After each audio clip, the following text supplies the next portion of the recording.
بسم اللہ الرحمن الرحیم۔ نساء کی 54ویں آیت ہے جو آپ کے سامنے پڑھی گئی ہے۔ اللہ اپنے اس آیت میں، اپنے اس کلام میں کیا ارشاد فرما رہا ہے؟ پہلی بات تو یہ کہ قرآن کی آیت ہمارے لیے رہنما ہے۔ اصحاب مصطفیٰ سرکار سے 10 آیتیں لیا کرتے تھے، اور جب تک ان 10 آیتوں پر عمل نہیں کر دوسری 10 آیتیں نہیں لیا کرتے تھے۔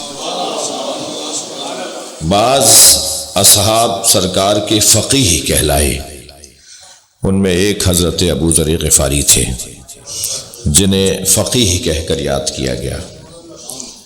تشریف فرما ہو رہے تھے تو مولا کائنات نے کھڑے ہو کر استقبال کیا۔ اصحاب نے پوچھا، یا علی، آپ کا ابو ذر کے لیے خاص احترام ہے۔ فرمایا، ابو ذر قرآن کی اس آیت کے فقیہ ہیں۔ ابو ذر نے قرآن کی 10 آیتوں پہ عمل کیا ہے۔ جس آیت کے فقیہ ہیں، مولا نے فرمایا، فَمَن يَعْمَلْ مِثْقَالَ ذَرَّةٍ خَيْرًا يَرَهُ وَمَن يَعْمَلْ مِثْقَالَ ذَرَّةٍ شَرًّا يَرَهُ۔ ایک لمحے کا حساب کیا جائے گا۔ قرآن کا پیغام ہے، ابو ذر نے اسے سمجھ لیا ہے۔ لہٰذا ابو ذر قرآن کی ایک آیت کے فقیہ ہیں۔ میں ایک جملہ ہدیہ کروں مولا کی خدمت میں، مولا ابو ذر ایک آیت کا فقیہ ہو جائے تو علی کھڑا ہوتا ہے، اور جو علی مجسم قرآن ہو۔ صلوات پڑھ لیں مولا کی ذات پر۔ خود علی مولا کی ذات ایک مجسم قرآن، ایک بولتا ہوا قرآن، ایک نظر آنے والا قرآن۔ تو قرآن کی آیات بہت، میں ان بچوں اور جوانوں کے لیے کہوں، ہمارے گردیزی خاندان کے جوان اور بچے اور مستقبل بھی بیٹھا ہوا ہے، ایک جملہ کہہ دوں کہ ایک آیت کو بھی اگر تم نے قرآن میں سے لے لیا اور اس کے عامل بن گئے، یعنی اس کے پابند بن گئے، تو میں سمجھتا ہوں کہ قرآن سمجھنے کے لیے کافی ہے، اور اہل بیت کو راضی کرنے کے لیے کافی ہے۔ وہ بڑے لوگوں کا کام ہے، وہ اور لوگوں کا کام ہے جو پورے قرآن کو ہضم کرنا چاہتے ہوں، لیکن ایک آیت کے فقیہ ہو جانا بھی بڑا ہنر ہے، بڑا کارنامہ ہے۔ جی، کچھ آیتیں تو میرے عزیزوں، میرے کم سن ساتھیوں ایسی ہیں جنہیں فریم کروا کے گھر میں لگانے کی ضرورت ہے، تاکہ آتے جاتے ہماری نگاہ اس پہ پڑے اور وہ آیت ہمیں کنٹرول کرے۔ جی، بہت سے محکموں سے کنٹرول ہوتے ہیں لوگ، بہتر تو یہ ہے کہ اللہ کنٹرول کرے، اور وہ آیت کے جو ہمیں قابو میں رکھے گی، کنٹرول کرے گی، وہ سورہ تکویر کی مختصر ترین آیت ہے، 2 لفظوں پر مشتمل ایک آیت ہے۔ فَأَيْنَ تَذْهَبُونَ، کہاں جا رہے ہو؟ پوری آیت ہے۔ فَأَيْنَ تَذْهَبُونَ، کہاں جا رہے ہو؟ اللہ آتے جاتے پوچھ رہا ہے کہ کہاں جا رہے ہو؟ اگر جواب ہے دینے کے لیے تو جاؤ، ورنہ کیوں جا رہے ہو؟ اگر اللہ کو جواب ہی نہیں دے سکتے کہ کہاں جا رہے ہیں تو کہاں جا رہے ہو، کیوں جا رہے ہو؟ وہ ہم سے پوچھ رہا ہے کہ جا کہاں رہے ہو۔ وہ ہمارے ہر قدم پر ہم سے سوال چاہتا ہے کہ اس کا جواب دو۔ صلوات ہدیہ کریں محمد و آل محمد۔ توجہ چاہوں گا، یہ آیہ کریمہ جو میں نے آپ کے سامنے تلاوت کی ہے، ایصال ثواب کی مجلس ہے، اور ہمارا عقیدہ، ہمارا نظریہ یہ ہے، اور یہ ہمارا عقیدہ اور نظریہ ہمارے کوئی خاندانی اور رواج اور رسم کے مطابق نہیں ہے، بلکہ حکم معصوم کے مطابق ہے۔ عقیدہ یہ ہے کہ جب ہم نبی اور آل نبی کا تذکرہ کرتے ہیں تو فرشتوں کا نزول ہوتا ہے۔ جہاں بھی سرکار کا ذکر ہوگا، جہاں بھی نبی سرکار کا ذکر ہوگا، وہاں اور اہل بیت کا ذکر ہوگا۔ اس لیے کہ اہل بیت، اس لیے کہ نبی اپنا ذکر تنہا پسند نہیں کرتے۔ نبی کو پسند ہی نہیں ہے کہ تم حتیٰ صلوات بھی پڑھو تو میرا نام لے کے رکو، یہ نبی کو پسند نہیں ہے۔ صرف محمد بھی کہو تو میرے ساتھ میری آل کو یاد کرو۔ سرکار نے ان لوگوں کو پسند نہیں فرمایا کہ جو نبی کو تنہا یاد کرتے ہیں اور آل نبی کو یاد نہ کرتے ہوں۔ میں ایک حدیث سنانے جا رہا ہوں، جب ہم اپنے مرحوم کو ایصال کرنے کے لیے اور ان کی درجات کی بلندی کے لیے کوئی اہتمام کرتے ہیں، جیسے آج میرے عزیز نے اپنے والد گرامی کے لیے اہتمام کیا، تو تو ہمارا یہ عقیدہ ہے جس کے اوپر میں دلیل دے رہا ہوں کہ اتنی دیر تک فرشتوں کا نزول ہوتا رہے گا، اور جب تک ذکر نبی اور آل نبی ہوتا رہے گا فرشتے اترتے رہیں گے اور اڑتے رہیں گے، اور مجلس میں بیٹھنے والوں کی قسمت بلند ہوتی رہے گی، اور مرنے والے کے لیے ثواب کا اضافہ ہوتا رہے گا، اور اتنی دیر تک یہ پوری مجلس منا، مکہ، مدینہ بن جائے گی۔ ایک حدیث کی طرف میں نے اشارہ کیا، جب فرش ذکر اہل بیت بچھایا جاتا ہے تو اس فرش ذکر اہل بیت کو حدیث میں منا کہا ہے، مکہ کہا ہے، اسے قبۃ الحسین کہا ہے، انہو قبۃ الحسین، انہو منا، مشعر الحرام۔ ان تعبیروں سے حدیثوں نے مجلس کو یاد کیا ہے۔ اس لیے ہم جب بھی مجلس میں آتے ہیں، آپ نے اپنی آبائی رواج اور رسم کے مطابق مجلس میں چاندنی بچھائی ہے۔ حق ہے کہ مجلس میں آئیں تو جوتیاں اتار کر آئیں، حق ہے کہ مجلس میں آئیں تو وضو کر کے آئیں۔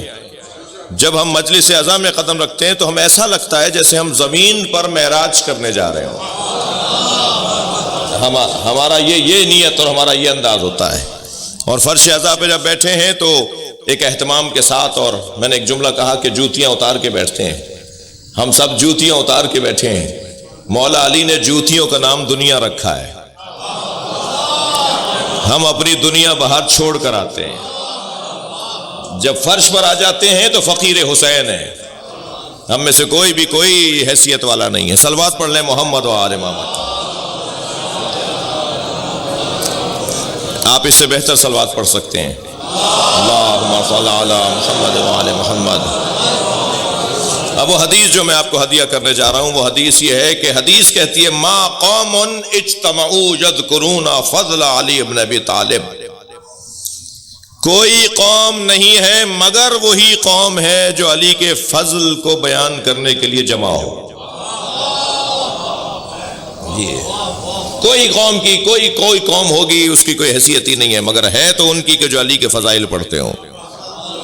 ما قوم اجتمعوا یذکرون فضل علی بن ابی طالب، جب وہ قوم جو فضل علی بن ابی طالب، فضائل علی بن ابی طالب کو سننے اور سنانے اور بیان کرنے کے لیے جمع ہو، تو جب ایسی کیفیت ہو تو نہیں ہے اس قوم کی کوئی حیثیت، مگر ہے تو اس کی حیثیت ہے، اس وقت حیثیت ہے کہ الا حبطت علیہم الملائکہ، جب وہ ذکر علی بن ابی طالب کر رہے ہوتے ہیں تو ان پر ملائکہ نازل ہو رہے ہوتے ہیں۔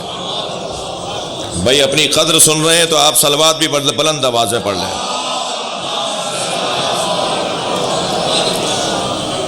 الا حبطت علیہم الملائکۃ السماء حتی تہفو بہم، بہت ساری چیزوں پہ بہت ساری چیزیں اترتی ہیں۔ ممبر کا ادب مانے ہے کہ میں ان جانوروں کا نام لوں کہ جو کہاں اترتے ہیں، لیکن ایک جانور ایسا ہے جس کو شاید زیادہ دیکھنے میں، مکھی جہاں بیٹھتی ہے وہاں گندگی ہوتی ہے، مکھی جہاں بیٹھتی ہے وہاں غلاظت ہوتی ہے۔ مکھی ایک جانور ہے بہت بڑا گدھ، وہ کہیں مرداروں پر اترتا ہے، تو بہت ساری چیزیں بہت سی چیزوں پہ اترتی ہیں۔ علی کے فضائل پڑھنے والوں پر فرشتے اترتے ہیں۔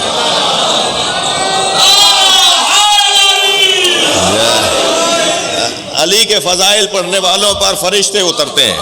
یہ حدیث مبارکہ آپ کو سنا رہا ہوں۔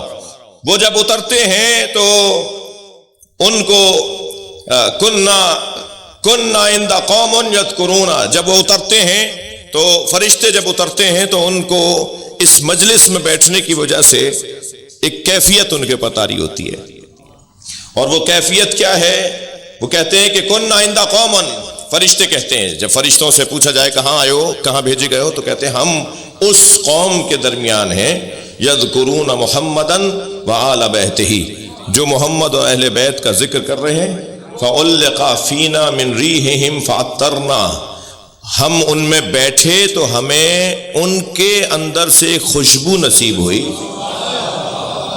ان کے اندر سے ہمیں خوشبو نصیب ہوئی، اور اس خوشبو کو لے کر ہم واپس جانے والے ہیں۔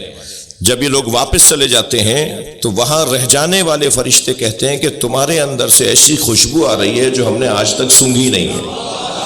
تو وہ جواب دیتے ہیں کہ ہم ان لوگوں میں سے اٹھ کر آ رہے ہیں جو اہل بیت کا ذکر کر رہے تھے۔ تو رہ جانے والے فرشتے کہتے ہیں اہبطوا بنا الیہم، ہمیں بھی لے چلو ان کے پاس۔ جو نہیں آئے ہوتے وہ کہتے ہیں ہمیں بھی لے چلو ان کے پاس، ہمیں بھی لے چلو ان کے پاس۔ تو وہ کہتے ہیں مضى كل منهم واحد الى منزله، ان میں سے ہر ایک اپنے اپنے گھروں کو جا چکا ہے۔ اب وہ مجلس ختم ہو گئی ہے۔ وہ جانے والے فرشتے خواہش کرنے والے فرشتوں سے کہتے ہیں کہ وہ سب اپنے اپنے گھروں کو جا چکے ہیں، اب مجلس ختم ہو گئی ہے۔ تو وہ کیا کہتے ہیں ذرا سن لیجئے۔ وہ کہتے ہیں اہبطوا بنا حتی نطرنا بذالک المکان، ہمیں اس فرش پہ لے جاؤ جہاں وہ بیٹھے ہوئے تھے، تاکہ ہم اس فرش سے خوشبو لے کر آئیں۔ صلوات ہدیہ کریں محمد و آل محمد۔